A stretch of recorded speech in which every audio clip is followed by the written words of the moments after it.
A rise in puppy scams. More people wanted pets as they were spending more time at home, and scammers took advantage of that. But unfortunately, the issue is still a problem more than a year later. In the last 6 months, local consumers reported 48 puppy scams to the Better Business Bureau serving eastern Michigan. And those scams resulted in about $67,000 in losses. 19 of those scams were reported within the last 3 months alone. And those added up to nearly $31,250 in losses.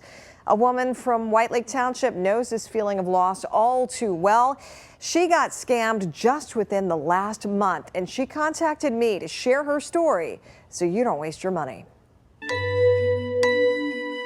This sweetly shot, well-edited video was just one of the ways MyTeacupChihuahuaPuppies.com hooked Holly Kotwicki of White Lake Township. What made you fall in love with these Chihuahuas? Brandon. When I looked at the puppies, Brandon was perfect. After Brandon, she also fell for Charles and Gray, 3 10-week-old Chihuahua puppies the site claimed could be shipped worldwide from this self-described, trusted, and reputable breeder. So you actually talked with this alleged breeder on the phone? Several times. She made a deposit through Zelle, hitting her daily limit. So the guy asked her to set up a different Zelle account through another bank to pay the rest. But Chase stopped the payment, flagging it as fraud. I was mad. I was really mad. People see these puppies online and instantly fall in love. That's why the scam works. Lieutenant Matthew Ivory with White Lake Township Police says scammers live on the dark net. Explain how hard it is to track these scammers down. Scam artists use things like virtual private networks, so it makes tracking their IP addresses so hard that it literally could be anywhere in the world. Kotwicki reported the fraud to police and the Better Business Bureau. How much have you seen puppy scams increase over the last few years? We have seen from 2017 to 2020, puppy scams have grown 6 times more than 2017. So, and the loss in 2020 is estimated at over $3 million. That's a lot of money for a non-existent dog. As for the 3 puppies in this case, a month later, they remain available. They're still 10 weeks, which is amazing. They haven't changed. Fortunately, Kotwicki's family adopted 2 real pups from a reputable Michigan breeder. We lost $1,000, the initial deposit, but I called you because I trust the way that you would portray this story.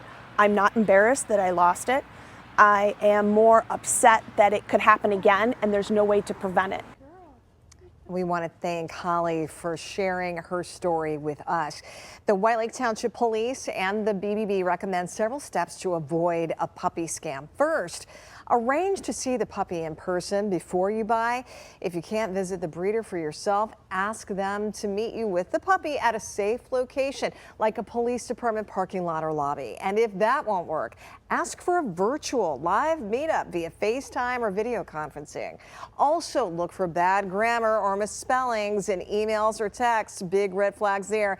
And consider adopting from a local shelter where you can interact with the animals in person, or of course you can find a breeder closer to home that you can visit. As always, report suspected scams to your local police department and the Better Business Bureau Scam Tracker, because it helps them to know how many people in our area are being victims of these kinds of crimes.